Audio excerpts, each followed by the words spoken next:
No, because it's Kobe. I don't believe Michael Jordan had any more respect for any other player than he had for Kobe Bryant. And he played against some of the all-time greats. He came up in the 80s with Bird and Magic, Olajuwon and some of the Barclays and all those guys, Skip. But I don't know. It's hard for me to believe that he had any more respect for those guys than he had for Kobe Bryant. And he said the reason why he was more mentally tough maybe than he was is because he had to deal with his fans, because everybody thought Kobe was trying to copy. He basically copied every single thing, the way he walked, the way he chewed his gum, he stuck his tongue out of his mouth, he put the little the armband on his elbow, he pulled the knee sleeve down to his calf. He did everything just like Kobe. He just had, just like Michael, he just had hair. So having to deal with that, and I think the thing is, Skip, in order to be a historically great player, transcendent player, you have to be able to compartmentalize, because there's a lot of times that you're dealing with things off the court or off the field or whatever your profession is that no one knows. Only you know. But you got to go out there in your said profession, put that aside for 2 hours, 3 hours, be that great that everybody know you are, and then deal with that at another time, in another place. And Kobe was able to do that. Michael was able to do that, Skip. And so the profound respect that Mike has for Kobe, Skip, is really the only time that he really shows emotion. He broke down when he was trying to, Skip, I remember when he was at Kobe's homegoing, and Mike broke down trying to talk about him. That was the first time that I believe people saw a human side of Michael, with the exception of The Last Dance. And you saw a little bit of that, but this was raw. This was not, give me a cut, okay, give me a minute. This was the outpouring of love, and I can't believe that I'm having to do this today. I'm not supposed to have to do that. And he says he still has the text exchange between his last text exchange between he and Kobe.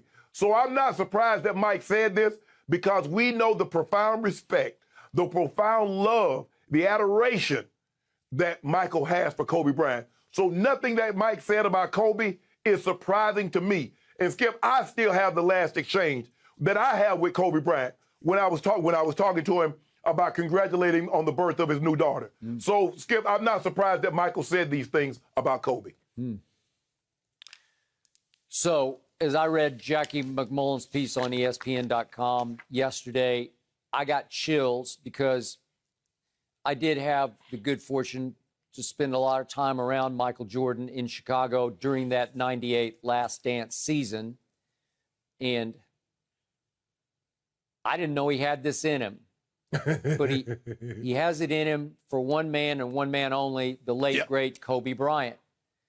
And as he said at Kobe's memorial, this is what Kobe does to me, as he broke down and cried.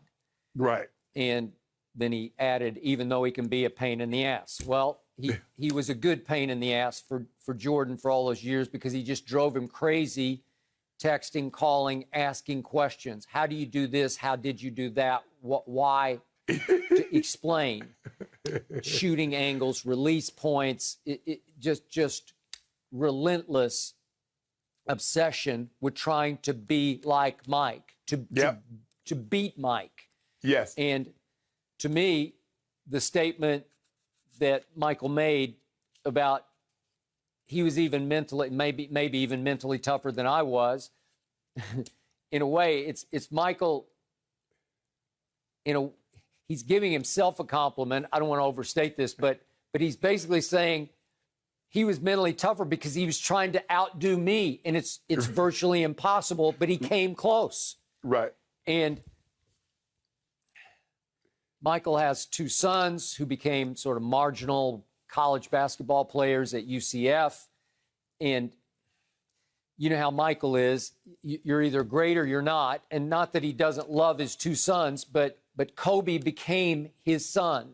It wasn't little brother. It was like a son. He tried to raise him in a basketball sense, and he kept it pretty quiet. Both of them kept it pretty quiet. They did. So it was off radar, and it only spilled out at the memorial service, and as you'll see this Saturday when he introduces him, and they obviously put him in the Hall of Fame. But Skip, before you go ahead. Skip, before you go, one other person can generate this kind of emotion out of Michael Jordan, his father. Man. When he talks about his father, that's the only other person that I've ever seen Michael open up, and you see all of a sudden, he's human. Yep. He's just not all nothing gets to me. I'm all basketball. He shows a human side. He shows that your man. And for his father and Kobe, Skip, he didn't always have the relationship with Kobe. Skip, you remember in the All-Star game? He called him the little Laker boy. He's like, hell, I went passing the ball. I think, hey, you want to shoot it? Go get the rebound yourself.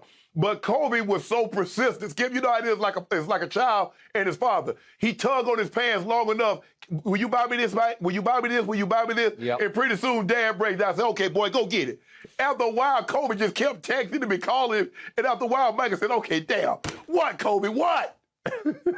I agree.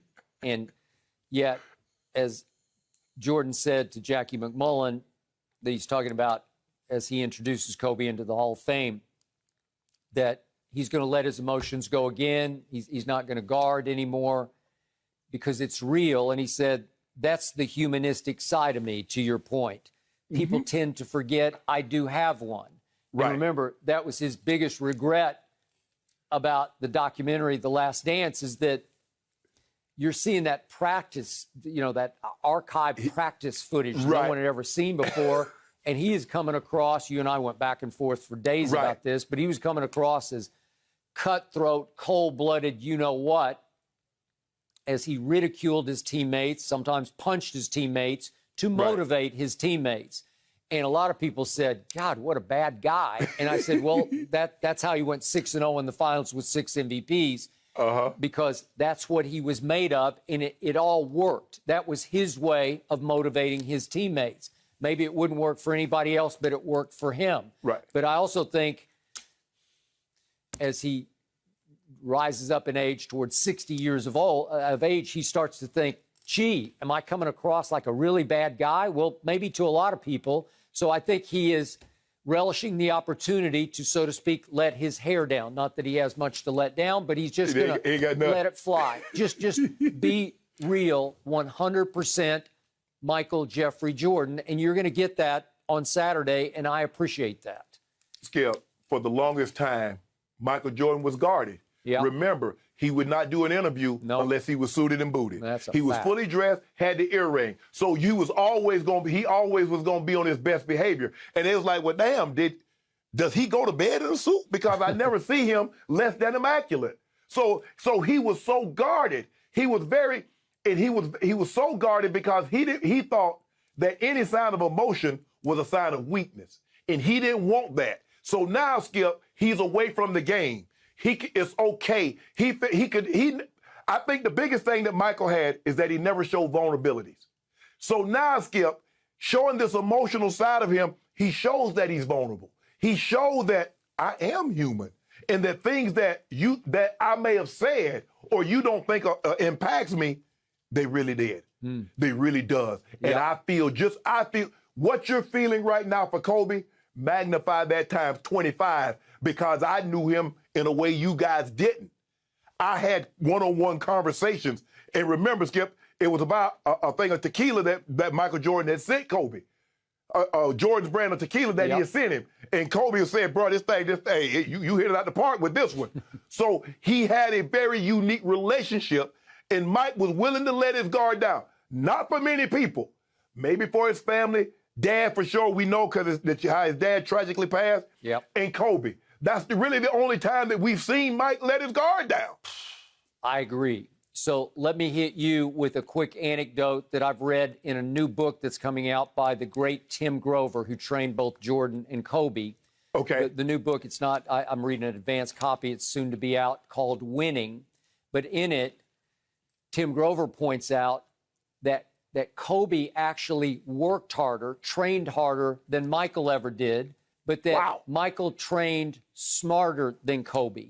Like, Michael just got it. Like, I need to do this much, but I don't need to go over there. But that Kobe was just relentless in his pursuit of trying to become Jordan. And to do it, he was going to work longer hours, stay in the gym later. Tim writes anecdotes about you'd have to meet Kobe at 3 o'clock in the morning at the gym to get shots up because he was possessed, not obsessed. He was possessed with becoming Jordan. So he's working harder. And I think that's also why Jordan watched this and said, well, he's even mentally tougher than I am because I don't need to be that mentally tough. And the thing is, but here's the thing. Kobe is looking at it like, hold on. Michael, you trained Michael.